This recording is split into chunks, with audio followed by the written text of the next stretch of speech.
marka intaas oo qaybood hadda aan soo sheegnay oo gurigii iyo iskoolkii iyo masaajidkii iyo warbaahintii iyo bulshadii oo iswada kaashaday oo ujeedadoodu ay tahay inay ubadkooda ama dhalinyaradooda ay khayrka u horseedaan haddii la isla helo waxay noo soo baxaya dhalinyaro wanaagsan haddaan dhalinyaro wanaagsan aan helnana dhibaatada aynu ku jirno waynu ka baxaynaa ummad waxaynu noqonaynaa jirta taariikhdii horena dhalinyarada unbaa taariikh gashay oo wadanka maalan xorriyadiisi hadday tahay taariikhdii kasoo horeysay islaamka iyo dadkii soo hirgeliyey oo Muscab ibn Umayr ay ugu horeeyaan kulli dhalinyaro ayay ahaayeen marka dhalinyaradeenna waxaan ka rabnaa inay hammi yeeshaan inayna noqonin maanta dadka ayaga la celcelinaayo ee warka joogada lagu hayo ee intay hore wax u fahmaan maxay yeelay waa maskaxda furan ee bulshadu ay leedahay waa dadka ilbaxa ah waa dadka yani markiiba yani waxyaabaha casriga ah ee soo dhacaya ama soo cusboonaanaya si yani fiican markiiba ula falgeli karaya marka waxyaabahan hadda inagu cusub oo social media ayuu ka mid yahay ayaga ayaa aad ula falgala marka inay ula falgalaan dhinaca iijaabiga ama dhinaca wanaagsan oo ah inay ayaguna wax isu sheegaan dadka kalena wax u sheegaan waalidiintoodna ay ka farxiyaan oo qof walba wuxuu jecel yahay ilmihiisu inay noqdaan ilmo wanaagsan oo barbaarsan oo lagu farxo cibaadurraxmaankana waxyaabaha ilaahay ka baryaan waxaa ka mid a rabbanaa hab lanaa min aswaajina wa duriyaatina qurata acyun marka dhallinyaradeena waxaan rabnaa dhammaantood inay qurata acyun ay inoo wada noqdaan oo waalidkooda ay u noqdaan oo bulshada ay u noqdaan oo dhalinyaro iskaashatay oo wadankooda dhisaysa oo akhlaaq leh markay inoo soo baxaan kulli waa la wada ducaynaya wiilal iyo gabdho fiican ayaa inoo soo baxay ayaa leeyahay ummadaasna rajo ayay yeelanaysaa marka inay ogaadaan dhalinyaradu inay muhiimkaas ay yihiin haddii kale waxay noqonayaan sidii qisada Soomaaliga ah la sheegay ee la yiri hadda ka hor ayaa libaax yar intii la soo qabtay ayaa lala koriyay markii dambe markuu weynaaday lo'dii ayuu la foofay markaas waraabo ayaa lo'dii soo weeraray libaaxi dhinaciisa ayuu sidii lo'da ay u cararaysay ama u didaysay ayuu dhinaciisa ka diday markii dambe loo sheegay in adigu libaax baa tahay waraabaha adaa ka adag bal intaad istaagto xagiisa bis hal mar fiiri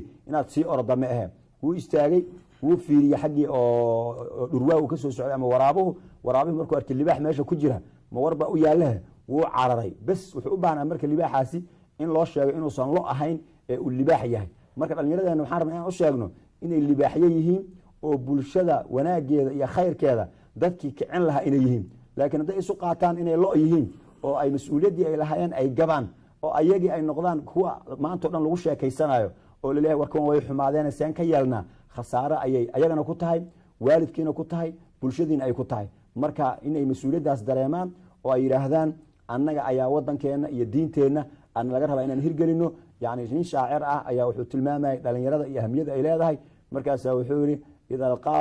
qaala alqawmu man alfata dadku hadii ay dhahaan yaa dhalinyaro yaa wiil waa kuma hadii la yiraahdo khiltu bi annani unitu waxaan isu qaataa in aniga la ila jeedo marka dhalinyarada waxaan leenahay mid walba markii leeyahay wadankan yaa wax ka qabanaya bulshada yaa anfacaya akhlaaqda yaa toosinaya mid walba inuu yiraahdo midka la sheegayo ee la raadinayaba waa aniga mid kasta haduu marka xaqiisa iska xilqaamo marka dambe khayrkaas is wada gaaraya wax inaga xumaanayna ma jiro risaaladan islaamka ee qiimaha badanna faafinteeda dadka ugu muhiimsan ay ku dhex faaftana waa ayaga dadka sii gudbiyana waa ayaga haddana runtii meel fiican ayay dhalinyaradu soo gaareen oo aan uga mahad celinayno sida ay wanaaga u garab istaagayaan masaajidada u buuxinayaan jaamacadaha u dhigtaan marka rajo fiican ay ummadeenu ay leedahay meesha wax laga sugaayana waa dhalinyaradaas marka inagoo wada jirna dhammaanteen aan cinaayo gaara dhalinyarada siino aan u ducayno ilaahay inuu tawfiiqda waafajiyo in xagga qalooca iyo xumaatada aan uga cabsanaynana ilaahay inuu ka leexiyo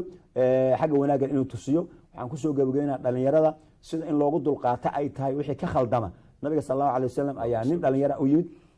wuxuu rasuulka ilaahay inaan zinaystaan rabaaye warqad iigu qor aan ku zinaysta ii fasax iidan li fi zina dadkii way kula boodeen way yaabeen markaas wuxuu ku yiri nabigu ii soo dhaw maxaad rabtaa arintii ayuu ku celiyay oo saas ayaan rabaa ayuu yiri markaas si aqli ah oo maskaxda yaani galaysa ayaa wuxuu ku yiri hooyada iyo walaasha iyo intii qaraabo la ahayd oo haween ah raali ma uga tahay in laga zinaysto markaas uu yiri raali uga ma ihi dadkoo dhan waa sidaas yaan kugu qora ayuu yiri laana ma jirto gabar ama cirka ka soo dhacday ama dhul ka soo baxday oo aabba aan lahayn ama hooyo aan lahayn ama qaraabo kale aan lahayn dadkoo dhan waa bulshada qaybo kamida marka qofba waxa la rabaa wixii qofka kale walaalkiisa uu dhibsanayo inuu walaalkii ka daayo marka ninkii markii saa loogu sheegay wuxuu yiri ma ogoli nabigu wuxuu ku yiri dadkoo dhan waa sidaas ayaguna ma ogolo wuxuu u raaciyay marka inuu u duceeyo oo yiraahdo ilaahayow allahumma tahir qalbahu ilaahu qalbigiisana u daahir yeel waxasin farjahu farjigiisana ilaahu xumaan uga ilaali waqfir dhanbahu ilaahu dembigiisana u dhaaf kadibna wiilkii dib dambe looguma arag arrimahaas inuu weydiiyo waxa uu ugu neceb yahay marka dambe zina ayay noqotay marka dhalinyarada waa laga yaabaa inay wax ka khaldamaan dhalinyaradka ayaana keenaya marka in hadafkeena iyo ujeedadeenu ay noqoto inaan dhalinyaradaasi u caqli celino wanaagana aan tusino ee ayna noqonin inaan ama ku ceebayno ama meelaha ka sheegno sida inagoo ku faraxsan inay dembi ay galaan hadday dembi galaan kuma faraxsanin dembiga laakiin waxaan kaga farax badannahay dembigaasi inay ka soo noqdaan oo toobad keenaan oo wanaaga loogu baaqayo ay dhinac ka noqdaan waxayna saas ku noqon karaan markii loo dhimriyo lala saaxiibo lala sheekaysto shaah lala cabo kii xumaan iyo lagu tuhmaayo ama arrimahaas oo kale lagu arkana asagoo aan meelaha laga sheegin ama aan la caayin intii tistoosa loogu tago loo soo waaniyo waana la huba haddii la ixtiraamo oo meesha loogu tago qofkuba ilaahay khayr la doono yani wuu wanaagsanaanaya qofkii kale oo xumaatada asaga kusii soconayana ayadoo waajibkii laga gutay oo hadhow dambe maxaa wax loogu sheegi waaya aan laisdhahayninoo intii wax loo sheegay asaga uu diiday oo markaas ciqaabteeda asaga uu qaadanayo ayaa meesha ka soo baxaysa marka inaan dhammaanteen isu wada kaalmayno si aan ummadeenna ay u noqoto ummad hagaagsan gaar ahaan qaybta dhalinyarada ayaa loo baahan yahay marka aad umahadsantihiin ilaahay subxaana wa tacala waxaan ka baryaynaa inuu dhalinyarada inoo hagaajiyo mustaqbal fiicanna uu siiyo adduunkana sharaf iyo qiimo ay ku noolaadaan aakharana jannada iyo wanaaga ay helaan kuwa waalidkooda anfaca wadankooda anfaca ummadooda anfacana inuu ilaahay nooga dhigo intaas ayaan dhihi lahaa hada wabillahi towfiiq وصلى الله على سيدنا محمد وعلى آله وصحبه أجمعين. بسم الله الرحمن الرحيم الحمد لله والصلاة والسلام على رسول الله وعلى آله وصحبه أجمعين. أيضا لوجه أهمية أولية هي برنامجك بولشة كحريرته سوشيال ميديا يعرفها كسابسن وحلقا عصري عن نقضي آلات رنتيات ياد سامين أولى أيها وحن بولشة الصوماليات ملك الدون كجوجان aan la wadaagayna inaan u furnay page ku furan magacayga oo leeyahay page-ka Sheekh Cabdilxay oo YouTube-ka ah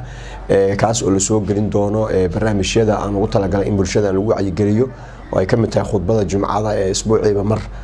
baxda ee magaalada Muqdisho masaajidka Umar bin Khadaab ka baxda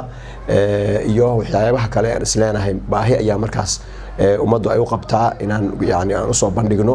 waxa kale oo jiri doona su'aalo oo runtii dadku ay aad yani isu weydiiyaan oo ana isu weydiiyaan inaan fursad u siino Facebook inaan isbuuciiba mar aan ku soo bandhigno mowduucyo markaas aan isleenahay muhiim ay bulshada u yihiin ayagoo wixii su'aalaha ay qabaan ay halkaas ku soo qori doonaan kadibna aan jawaabta usoo dhigi doono page-ka YouTube-ka